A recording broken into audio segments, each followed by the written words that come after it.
This is a stimulus update and daily news report. Got some big news to share with you in this video. So top Democrats unveil a new affordable housing bill, which they claim is going to end homelessness in just 5 years in America. I'll give you the details on that. One new city is offering a $400 per month universal basic income program. Also, when it comes to infrastructure part 1 and part 2, looks like Nancy Pelosi is gaining the upper hand in this constant showdown of the battle between Nancy Pelosi and her own Democrats. I'm going to play a video clip of exactly what is going on as of now. And the CDC dropped a big update of what action steps to take forward for the virus. And then I'll answer the questions you leave for me in the comments. Hope you're having a terrific Thursday. If you appreciate these fact-based, fast-paced updates, hit the like button down below. So the US will begin distribution of COVID booster shots next month, saying vaccine protection wanes over time. So I'm going to read from you an exact quote from the CDC of what they found. 3 important findings when it comes to the virus and what to do moving forward. But first, according to the World Health Organization, saying why a push for boosters could make the pandemic even worse. So although they're saying take booster shots, the World Health Organization is saying the opposite. So officials at the World Health Organization, also known as the WHO, the WHO, said Wednesday that it strongly opposes booster shots for all adults in rich countries because the boosters will not help slow down the pandemic. By diverting doses away from unvaccinated people, booster shots will help drive the emergence of more dangerous mutants, the World Health Organization doctor said. Saying this, I'm afraid that this booster recommendation will only lead to more variants, and perhaps we're heading into an even more dire situation. Basically saying that people in wealthy nations are going to take up a lot of those booster shots, those third shots, and it's preventing people from poorer nations from getting the first vaccination process. But some really big news from the CDC just came out where this booster shot information is coming from. You definitely don't want to miss this part. So vaccines show declining effectiveness against infection overall, but strong protection against hospitalization amid Delta variant. So they did 3 studies here, the CDC, and they came to a conclusion right here. So examining numerous cohorts through the end of July and early August, 3 points are now very clear. First, vaccine-induced protection against SARS-CoV-2 infection begins to decrease over time. Second, vaccine effectiveness against severe disease, hospitalization, and death remains relatively high. And third, vaccine effectiveness is generally decreased against the Delta variant. So basically, with these 3 things, the way you could sum it up is that even if you are vaccinated, fully vaccinated, you could still get COVID, but it may not take you to the hospital and it may not be serious conditions. But it looks like vaccinated people are still getting COVID, and they're saying right here that the vaccine effectiveness is decreased against the Delta variant. So they also came out with a new study down here. It didn't go through peer review, but it says here that the Pfizer vaccine's effectiveness against Delta variant infections is only 42%, meaning that 100 people take the Pfizer vaccine, only 42 people are protected against the Delta variant. So to me, this is really huge news when it comes to COVID and what steps to take forward. Let me know your thoughts on this down in the comments below. So next, let's talk about what's going on with universal basic income. I gave an update yesterday of a new city, but I'm just going to give a quick roundup of what cities are going on now.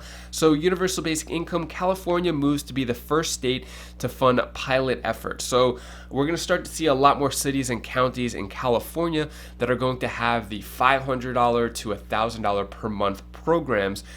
Maybe other states could follow, but California has a lot of money to play around with because of their surplus, which is why they gave those California stimulus checks, the Golden State stimulus checks, and now they're having universal basic income programs as well.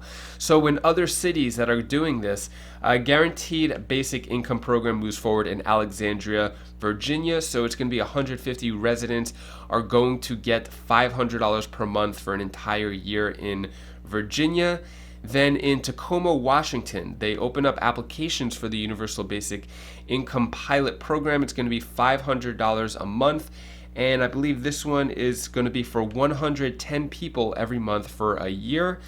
Then we have Providence. So in yesterday's video, I mentioned Providence, but I said Providence, Connecticut. So a lot of your comments, Providence, Rhode Island. Thank you for that. The funny thing is my sister went to university in Providence, Rhode Island, and I visited her many times. So I don't know why I said Connecticut, but thank you for correcting me in the comments. So 110 Providence families to get $500 a month in guaranteed income for a year.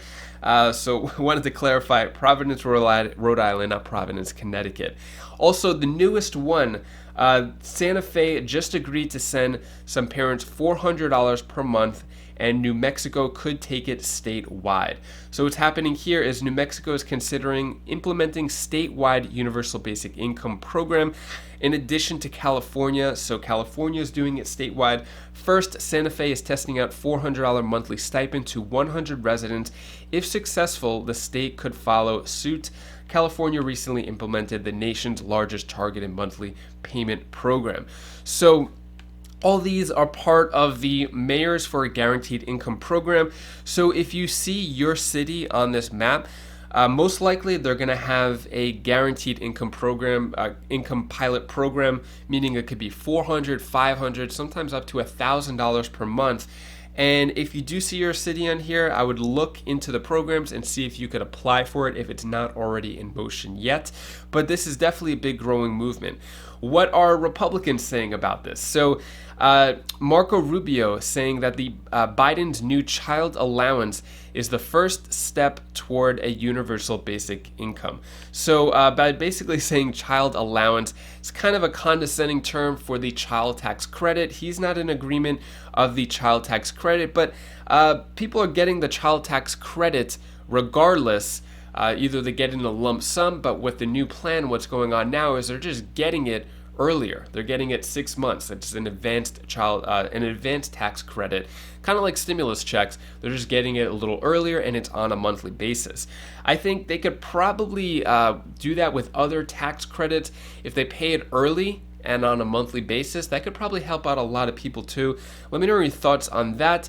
When it comes to a fourth stimulus check, this article right here says, fourth stimulus check, more than 20 senators are pushing for recurring $2,000 monthly payments. So, excuse me. Senators such as Elizabeth Warren, Bernie Sanders, and Cory Booker are among politicians calling for recurring payments. So this is $2,000 per month that they want, that they signed off on, and there's been reports of more than 150 economists, including Jason Furman, who is part of the Obama administration, backed calls for direct stimulus payments.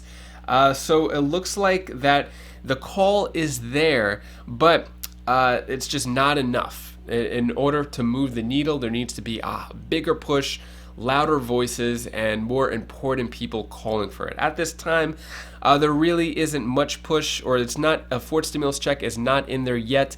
There's not that big of a movement, but I think as cases increase and economy starts to tumble, then there'll be more need for a fourth stimulus check. But big news here. So a big bill just came out, or was just introduced. So top Democrat unveils bill aimed at making housing more affordable. So this is by Senator Ron Wyden's new bill, wants to tackle the housing crisis and wipe out homelessness along the way. So what this is going to do is it's going to eradicate homelessness in 5 years. It would provide housing choice vouchers to people currently or on the verge of being unhoused. And the bill also includes provisions for low and middle income renters and first-time homebuyers.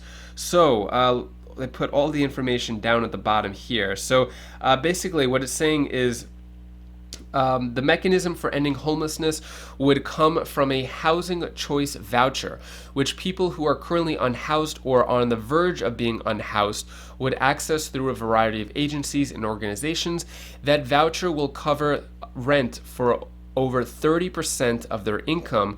That's one part of it, and basically saying that there's 580,000 people experiencing homelessness every single night in 2020.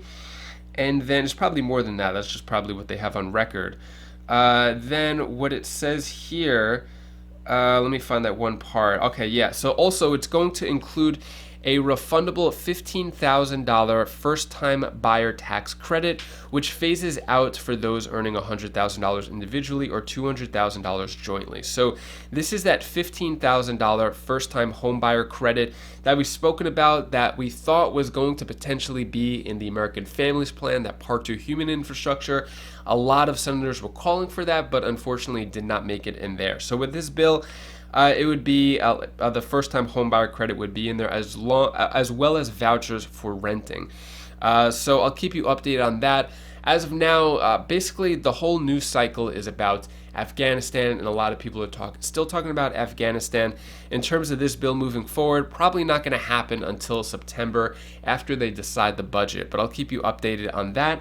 Next, let's talk about infrastructure. What's going on with that? So Pelosi presses moderate Democrats amid a budget standoff, and it has been a standoff, a showdown. Nancy Pelosi versus her own Democrats. A lot of people trying to defy Nancy Pelosi, but Nancy Pelosi is just too powerful, and it seems that they're just bowing down to Nancy Pelosi. I'm going to play a video clip now of the Problem Solvers Caucus, basically one Democrat, one Republican, where Democrats are actually working with Republicans to try to gain control of Nancy Pelosi. Here's a video clip explaining exactly what's going on here. As the end of the August recess draws closer, House Speaker Nancy Pelosi is making sure all Democrats are in line to pass their legislative priorities. Overnight, the Speaker sent a letter to the Democratic caucus pushing it to support the passage of both the reconciliation and the bipartisan infrastructure bills. She writes in part, "While the bipartisan infrastructure bill offers more important progress, it is not reflective of the totality of Democrats' vision. We must also deliver the Build Back Better bill that includes our priorities that meet the needs of American families."